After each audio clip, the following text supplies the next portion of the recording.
There we go. There is a brand new master.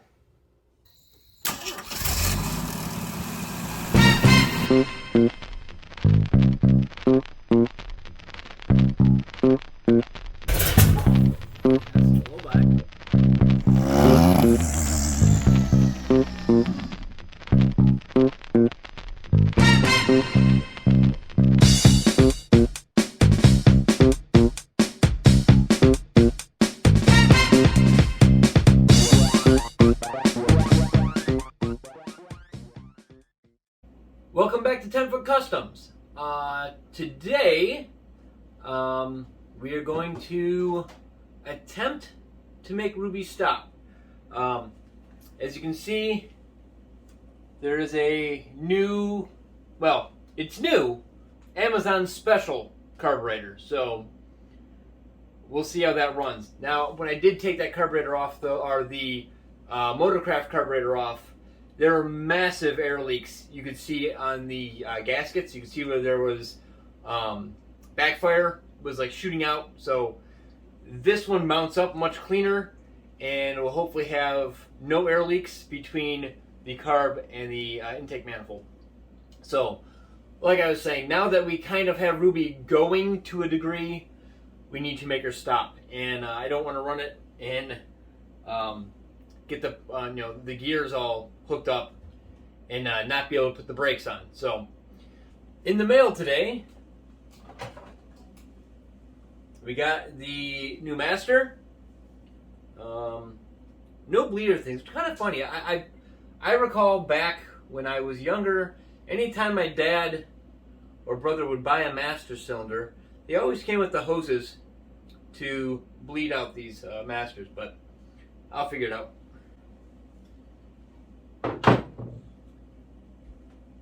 And then we also have the brake booster. I did an eBay special rebuild on it just to try to clean it up a little bit. I didn't want to do anything with the actual brake booster because I'm not 100% sure if this works. I would assume it does, but I don't know.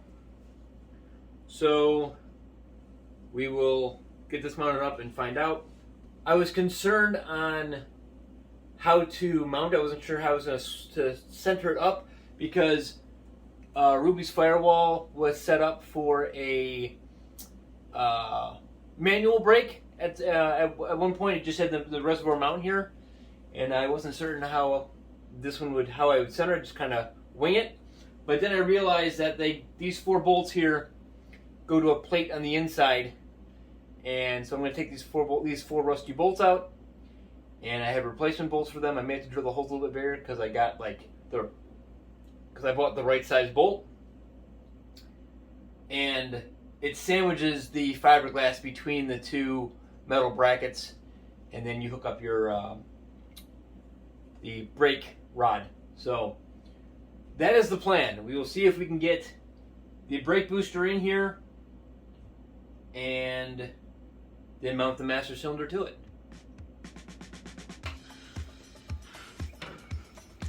So these are the 4 bolts that I have to undo, and they are very rusty.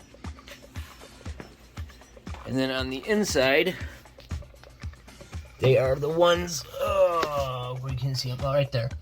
There's 2 of them there, and the other 2 right there. I sprayed them down with Blaster a little bit ago. And we'll see if we can get those out.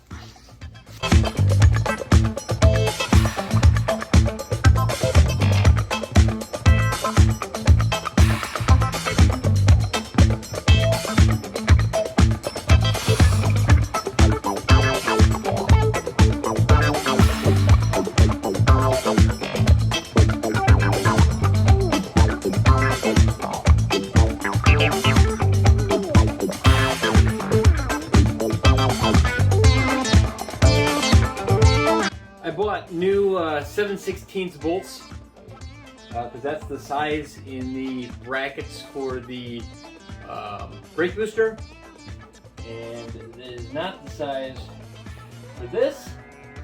So 7/16 drill bit. I will go through and drill these holes as I take these bolts out. And we run the proper size bolt.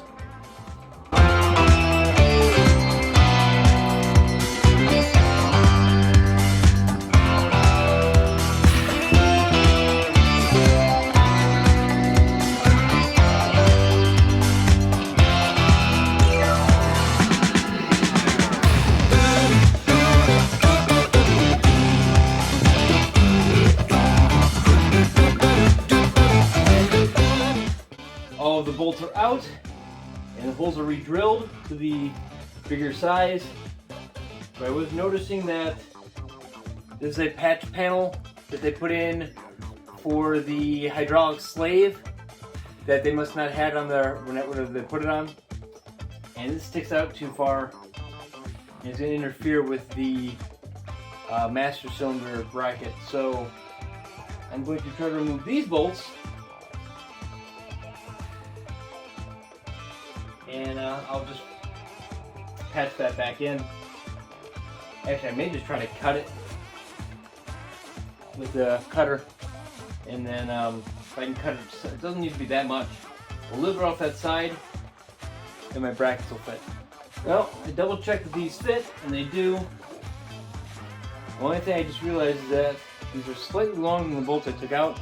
And I bought these on my way home from work, and I just made a guess. And they're just a hair bit longer, which is, the length is not a big deal, but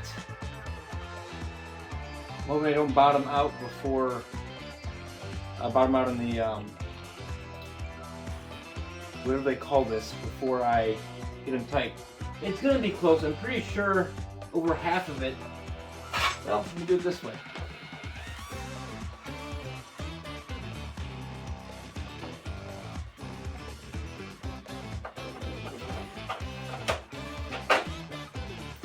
That's that. Oh, no, we're gonna be fine. I mean, we are right at the end. But once we put the other bracket on, and I bought some washers because I thought I was just going to fiberglass on the other side. I didn't realize there's another bracket. So I'll put this washer on the outside as well, and it'll take up any little bit left, so we'll be okay. I should have gone slightly shorter on the bolts. No. But me and you guys. It's going to require 2 people to make this at all easy. Kobe's going to come out and give me a hand getting the brake booster in. I'm going to put a drop of red Loctite on all of these bolts just because the brake pin falls out. That would not be good while you're driving. Nope. Okay, so all the bolts are out. Everything's drilled. Faces this way. Lift the everything up.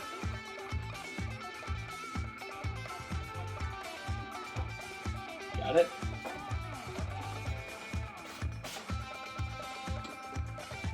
This is going to be interesting. It hits my wiring harness, so I'm going to have to adjust that. I am. Are you on? I'm on that. Okay. Now your brakes that will take you on the floor. Is it? Yeah, Well, maybe it'll build up pressure. We'll put the other corner up, the top corner on.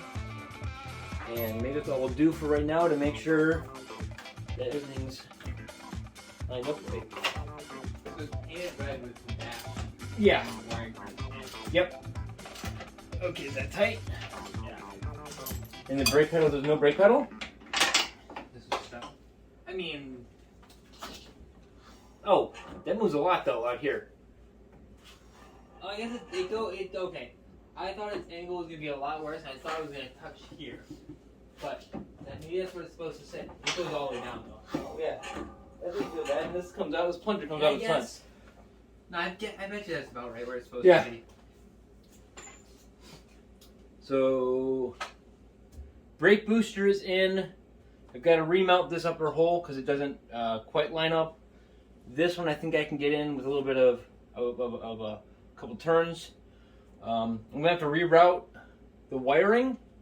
I'm probably going to end up going underneath between the steering column Yeah, probably between the steering column and the brake booster up over here.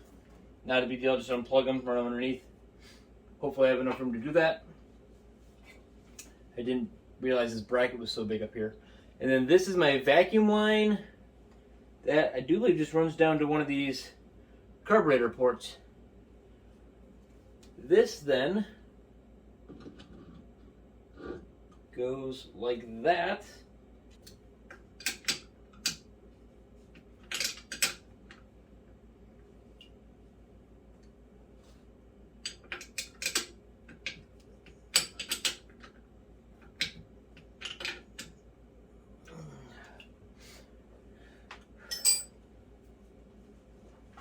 The guy I bought this from did a great job running all the brake lines. This has got, I'm pretty sure I mentioned, it's got brand new brake lines, brand new brakes. Only thing it needed was to have this stuff hooked up. So now that this is in, I have these last two lines that run down to the proportioning valve, and it's right there. I'm not 100% sure. I'm going to have to do some of my own bending to a degree to get these things closer. That one goes there. And that one goes... Yeah, we're going to have to do some minor bending of our own to get these to fit.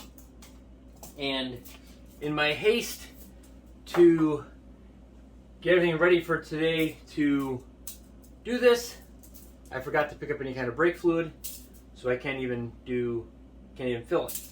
But that's okay, because I'm going to order the little bench bleeder kit that you can buy to bench bleed the master. And when I get that in, we'll bench bleed it, then hook up our lines, and we should be good. So that would give us brakes, and then we'll go through and bleed the entire system out. So that's all we're going to be able to do for tonight, but that's not the end of the episode. When I have all the rest of the stuff together, I'll bring it back in, and we can finish this up. Welcome back. It's the next day, so today's Thursday. It's Thursday night, and we got some goodies. So where we ended with was this is all mounted up, but I was missing some parts. So we have brake fluid, so that's good. And then, to do what's called bench bleeding, you hook up fittings into this that have little rubber hoses that go back in here, and as you pump the brake, you pump all the air out of the master. I think, as I said way back, last time I ever had to buy a master, those bleeding kits came with the master cylinders.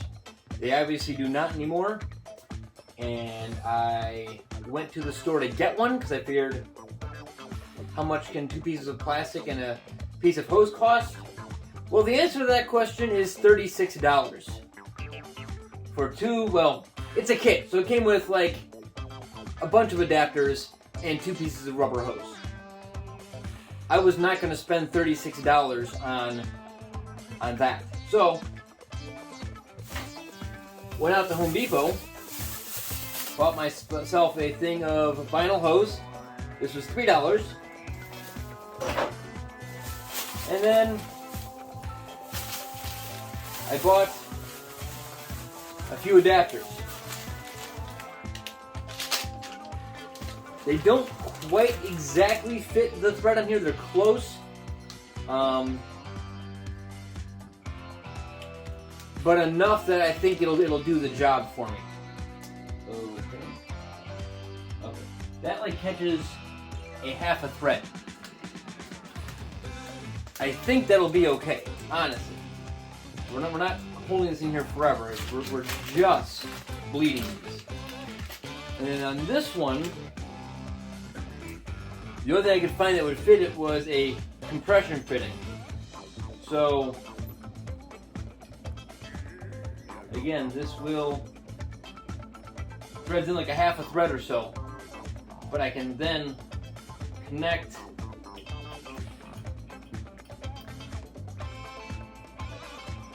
should be able to then connect my fitting under there. We'll see. That did not go as planned. This piece doesn't fit as well as I thought it would. This fits in here better than this fits in here, but this doesn't seal in there very well, so now I've got a piece of rubber tubing taking up the slack, hopefully applying pressure. We may have a massive air leak on both of them, but in theory, if you do not, you put these in there, push the brake so the air bubbles stop, and you're done. Worst case scenario, I've seen people put their thumbs over them and bleed them that way. Yeah, we're gonna find out what happens here in about 2 minutes. We'll start with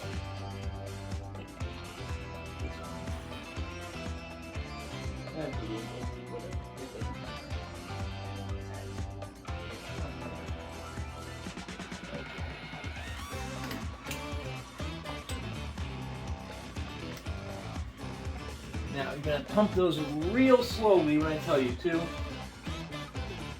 Okay, go ahead. Yep, the front's working-ish. Hold on, stop. So that one's going, the front's doing its job. Keep going. Keep going. Keep going. It's getting easier to push.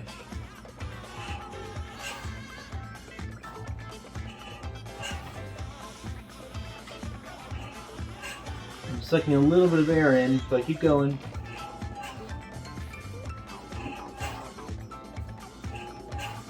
I'm definitely leaking around this seam a little bit. Okay, we just got a massive air leak. Hold on. So the front went down quite a bit, but now it's just leaking everywhere.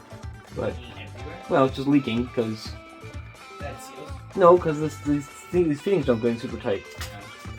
Okay. So we're going to remove this guy because you know it's leaking anyway. Like that, all over the ground. Some paper towels here.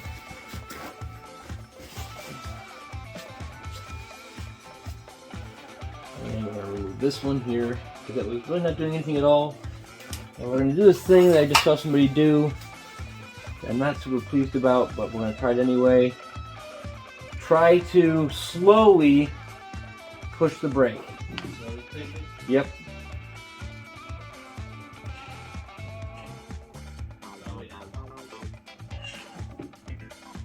Okay. Do it again. Do it again. Do it again. Do it again. Are you trying to build up pressure? Okay, this one is squirting out. Hold on. This one's squirting out, so that's good. Now we just gotta get this one to go. The rear one to go. Go ahead. Okay, stop, push. Hey, push it and hold it for a second. Nope. It's some pressure behind that one. It's all the way down. Okay, release it. Release. Okay, now gently. Whoa, okay. Okay, both those are spraying out now. That was some Luckily, pressure behind that. not on anything important. Okay, so in theory, the master cylinder is bled, and I'm going to quickly put that cap back in there and throw this cap back in there just to hold it so it don't leak everywhere. That did not go nearly as well as I had it thought out in my head that it would go. But master's bled. It didn't cost me $36 in fittings to do so. Made a little bit of a mess, but I can buy a lot of brake cleaner for what that little bit of a mess costs. So these are my lines that run down. I'm going to hook, this is the rear line. We're probably going to do a little bit of more custom bending on these to get them to fit. I'm going to start down there because I have a lot more room up here to work. That just get you out of the way.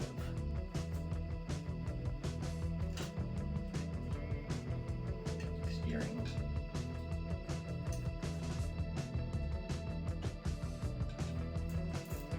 more.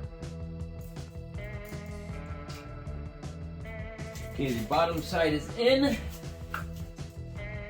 Now we can put a bend into this thing and get us away from the steering.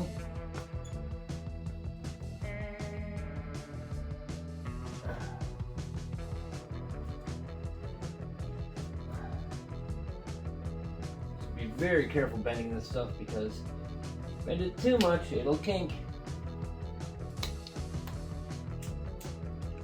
Put this guy in. Come on.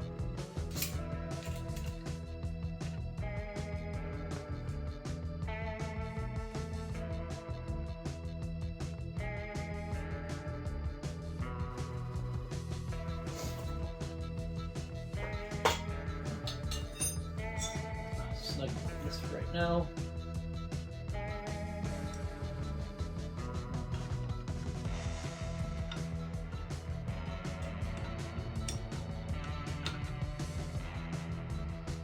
Okay, that's snug. I'm gonna paint the master before I put it in here. This is gonna turn to rust in about a minute and a half. But I figured I was gonna get brake fluid on it. And I could have used 2K paint, but I wouldn't have. So, whatever. It's what it is. If you do get brake fluid on paint, because brake fluid is corrosive, it will dissolve paint or eat through paint. The most effective way to get brake fluid off is to use water. Brake fluid is hydroscopic, which means it will absorb water, and water will dilute it, and it'll get off your paint, and it won't damage it. So, water is the key with brake fluid. Line 1 is in. Let's see if we can get line 2 in pretty easily. Okay, right there, it's threading in. This is my fuel return line, which I didn't think I had. So I'm gonna have to get the different filter on here that has the fuel return on it. This will swing on the inside here. Put that right there.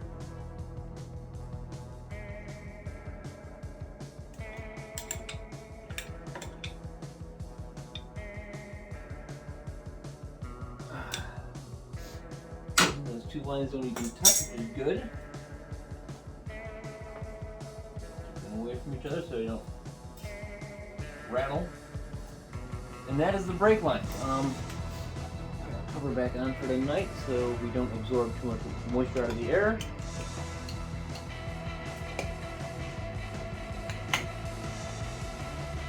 Okay, so most of that's done. I think this will clear my fender. I'm 90% sure that'll clear the fender. I have lost all my help for tonight, so they all went to bed. So I cannot bleed the brakes for tonight. I will do that tomorrow. But that's all I do believe is left for this brake system is to bleed them. I should be able to stop Ruby.